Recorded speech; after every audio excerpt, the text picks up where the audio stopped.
नमस्ते दोस्तों, आज मैं आप लोगों के लिए बहुत ही प्यारी सी अच्छी सी कहानी लेकर आई हूँ। माँ, बेटी और दामाद की। एक बेटी लव मैरिज करके आती है, उसके पिता नहीं होते हैं, सिर्फ माँ ही होती है। और वो माँ के पास एक लड़के के साथ शादी करके आती है। तो माँ जो है वो देखकर तो उसके मन में हज़ारों सवाल उठते हैं कि कैसा लड़का है, क्या है, कुछ बताया नहीं, किससे शादी करके चली है। या फिर भी हज़ार सवाल मन में लिए वो दामाद और बेटी को घर में लेकर आती है। 2-4 दिन जब वो दामाद के साथ घर में रहती है तो उसे दामाद अच्छा लगता है और उसे हर तरह से जो है वो लड़का अच्छा था। तो उसे इस बात की तसल्ली हो जाती है कि मेरी बेटी को खुश रहेगा, अच्छा दामाद मिला है। और उसके बाद वो बेटी की विदाई करती है। जब बेटी विदाई होकर अपने घर जाती है, लड़के के घर, तो वहाँ भी उसके माँ रहती है और उसके 2 भाई बहन होते हैं। और उसकी जिम्मेदारी, सारे घर की जिम्मेदारी लड़के पे ही होती है। तो बड़ा ही जिम्मेदार लड़का रहता है वो। तो एक दिन ऐसा होता है कि वहाँ पर जब ये बहुरानी जाती है तो उसका स्वागत बहुत ही अच्छे से सासू माँ करती है। उसके बाद वो अपना अपना जो चरित्र होता है, त्रिया चरित्र, वो दिखाने लगती है लड़की। और वो अपने आप को महारानी विक्टोरिया समझ के है, सब पे जो है सो अपना नियम लागू करती है। और घर में जो वो कहेगी वही होगा। उसे यहाँ नहीं रहना है, अपने पति के साथ शहर में रहना है। उसे इतने लायबिलिटी, इतनी जिम्मेदारियों को उसे नहीं निभानी है। उसे अपने लाइफ को जो है सो एंजॉय करना है। इस तरह से बातें कर कर के घर में झंझट पैदा करके, झगड़ा पैदा करके वो शहर चली जाती है लड़के के साथ। माँ बोलती है इसको लेके जा, अभी नई नई शादी हुई है, ये जैसे रहना चाहती है अभी बहुरानी को वैसे ही रखो। बेटे के साथ बहू को विदा कर देती है। अब जब बेटा चला जाता है तो माँ को थोड़ा अच्छा नहीं लगता घर में। तो वो बार बार बेटे को फ़ोन करती है और उसकी जिम्मेदारियाँ भी होती है। तो लड़का तो अच्छा होता है, सारी जिम्मेदारियाँ उठाता है। और उधर वो इसके लिए उसकी पत्नी उसको रोकती टोकती है, बहुत परेशान करती है। तो एक दिन बेटा बोलता है कि माँ तू भी शहर चली जा, 1-2 दिन रहना और फिर तुम चली जाना। तो माँ बहुत कहने पर बेटे के शहर पहुँचती है। तो वहाँ पर जाती है तो उसकी पत्नी को थोड़ा भी अच्छा नहीं लगता कि उसकी सासू माँ आई है और उसका बहुत अपमान करती है, बहुत चिल्लाती है उस पर।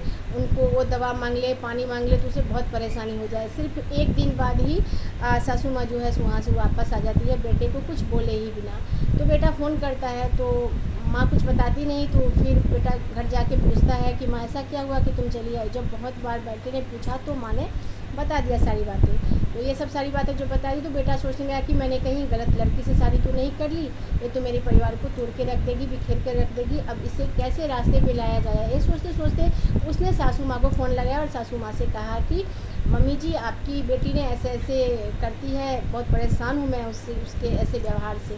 तो बोलती है कि जो नहीं, मेरी बेटी तो अच्छी है, मैंने उसे अच्छे संस्कार दिए हैं, अच्छी परवरिश दी है। तो माँ तो ऐसा कहेगी ही क्योंकि वो ऐसा देती है, लेकिन लड़कियाँ समझ नहीं पाती कि वो क्या करे ना करे। तो फिर भी माँ जब दामाद बहुत बार कहते हैं कि आपको भरोसा नहीं होता तो आप एक बार जो है सो मेरे घर पे आके देखिए शहर में।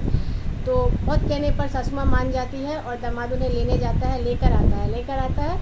तब उन्हें घर में लेकर आता है, तब उनकी बेटी जो है वो किचन में जो है वो खाना बना रही होती है। और खाना बनाते बनाते जो है सो वो अपना गाना गा रही होती है बड़े मस्ती में। तो पूछती है, पति बोलते हैं उससे कि देखो मैं तुम्हारे लिए क्या लाया हूँ, तुम आंख बंद करके जो है सो बाहर आ जाओ। तो बड़ी खुश होती है कि मेरे पति मेरे लिए कुछ सरप्राइज़ लाए हैं। तो वो सरप्राइज़ जो है सो मैं देना चाहते हैं। तो मैं आंखें बंद करके जाती हूँ और सोचते हुए आंखें बंद करके वो बाहर आती है। तो कहती है कि देखो मेरी माँ आई है, तुम आंखें मत खोलना अभी। तो आंखें नहीं खोलती है और कह देता है कि मेरी माँ आई है। जब भी वो सुनती है कि मेरी सासू माँ आई है तो वो बहुत ज़ोर से चिल्लाती है, झल्लाती है और कहती है कि यही सरप्राइज़ था तुम्हारा, तुमने अपनी माँ को यहाँ पर ला कर रख दिया ताकि मुझे तंग करे, मुझे परेशान करे। और मेरे पास इनके लिए कोई टाइम नहीं है, मैं इनकी सेवा नहीं करूँगी। तुम्हारे पास अगर टाइम है, तुम्हें इन्हें को रखना है तो तुम इन्हें वृद्धाश्रम में छोड़ाओ और अपने बहनों को जो है सो हॉस्टल वगैरह में रख दो। मैं किसी को, भाई बहन को, किसी को नहीं रखने वाली, मैं अपना टाइम इन लोगों पे खर्च नहीं करूँगी, वो ऐसा बोलती है। तो ये सब सारी बातें जो है सो उसकी अपनी माँ आई होती है तो वो सुनती है और ये सब सुनकर उन्हें बहुत ही ज़्यादा दुख होता है, उसके आँखों में आंसू आ जाती है माँ के। और वो बोलती है कि बेटी से कि तुम ऐसी हो और मैंने तुम्हारी इतनी गलत परवरिश की है, ये मुझे नहीं पता था। जब उनकी आवाज़ सुनती है तो बेटी आंखें खोलती है और माँ से गले लगने के लिए आगे बढ़ती है। माँ तुम, ऐसा कहती है आश्चर्य से। तो माँ बोलती है कि दूर रहो मुझसे, मैं तुम्हें कभी माफ़ नहीं करूँगी, मैं यहाँ पे रहने नहीं आई हूँ।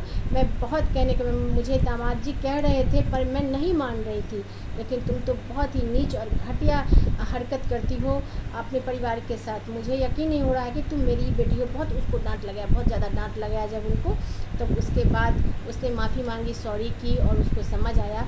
तब बेटे ने उसके पति ने कहा कि अगर तुम्हारी माँ आई है तो तुम उससे गले मिलोगी, उनसे अच्छे से बात करोगी। मैं उनके साथ इतनी अच्छे से बात करता हूँ, अच्छे से व्यवहार करता हूँ, तो तुम मेरी माँ का अपमान ऐसे कैसे कर सकती हो। वो बहुत ज़्यादा गुस्सा हो जाता है और बोलता है। तब उनकी माँ जो है सो दामाद का साथ देती है, उसे कहती है अगर तुम अपने स्वभाव को, अपने व्यवहार को जो है चेंज नहीं करोगी, अपने कैरेक्टर को तुम अच्छे से में अच्छाई में नहीं ढालोगी और अपने परिवार को तुम जब तक अपने जिम्मेदारी से नहीं संभालोगी तब तक जो है सो मैं तुम्हें माफ़ नहीं करूँगा और तुम मेरे घर भी नहीं आ सकती। और पति कहता है कि तुम मेरे घर भी नहीं रह सकती, अगर तुम चाहो तो मुझसे तलाक भी ले सकती हो। तब जाके उसे होश आता है उस लड़की को और वो माफ़ी मांगने लगती है अपनी माँ से और खुशी खुशी अपने परिवार के साथ रहने लगती है। तो ये एक ऐसा कहानी है जिससे ये सीख मिलती है कि हर माँ को जो है सो ये यकीन नहीं करना चाहिए आँख बंद करके उसकी बेटी भली ही है, अच्छी ही है। उसे अगर वो बिगड़ गई है, गलत रास्ते पे चल रही है तो उसे अच्छे रास्ते पर ला सकती है। एक माँ, एक पति सभी ला सकते हैं और वो आ भी सकती है। तो ये कहानी यहीं समाप्त होती है। कहानी कैसी लगी आप लोगों को, आप लोग जो है कमेंट करके ज़रूर बताइएगा। राधे कृष्णा।